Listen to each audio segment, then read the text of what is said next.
We hear so much these days about dysfunctional families. Well, needless to say, that is nothing new. How old is it? Goes all the way back to today's Torah portion where we deal with a real dysfunctional family. The family of Yitzchak and Rivka, Isaac and Rebekah. That's quite a bunch, quite a household we've got there. We have sons who hate each other, who are tricking each other, who eventually threaten to kill each other. We have parents that just don't seem to get it. In fact, you could say they did not have a very good marriage. Talk about a communication problem. Talk about men are from Mars, women are from Venus. Isaac and Rebecca never seemed to have anything to say to each other. When Yitzchak was about to give the blessing to Esav, thinking that he deserved it, Rivka came up with a scheme to trick Yitzchak into giving the blessing to Yaakov. Why'd you have to scheme and plot? Why don't you just say to her husband, Ike, or whatever she called him, you're making a mistake. You can't see, but I can. Esav is a wild man. He's not worthy of your blessing.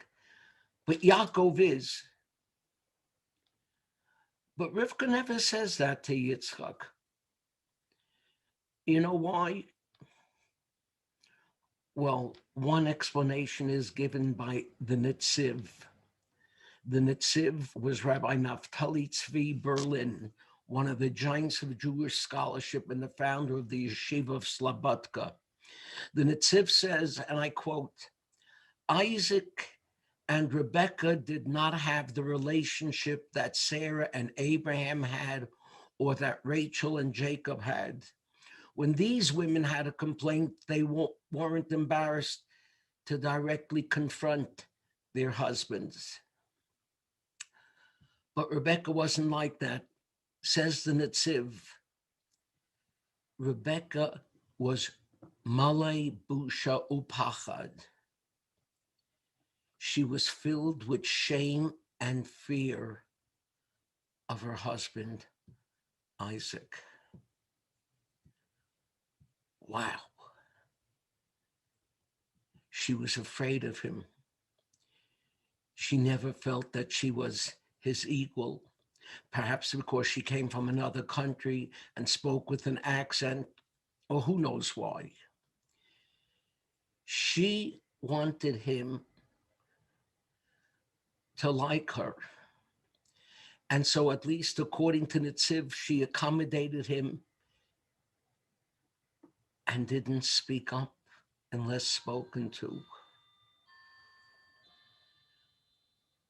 Rebecca may have been the first woman who didn't feel that she was her husband's equal, but she wasn't the last. Did you ever hear the expression, don't tell daddy, he'll be upset? Many of you out there are old enough to remember that it was not common a generation or two ago for women to go to college. And if they did go to college, what did their mothers say was the purpose of their going? You remember? It was to get an MRS degree. You don't hear that expression anymore. In fact, today there are more women attending college than men. The day of a woman's purpose being simply to get a husband and have children is gone. I am thrilled this weekend. We're celebrating the bat mitzvah of my granddaughter, Alana. She is growing up in a new generation where a woman can have dignity and status self-respect, and purpose, irrespective of whether she's married or not. A woman is a whole, total person,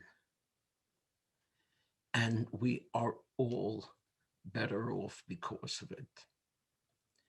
Shabbat Shalom.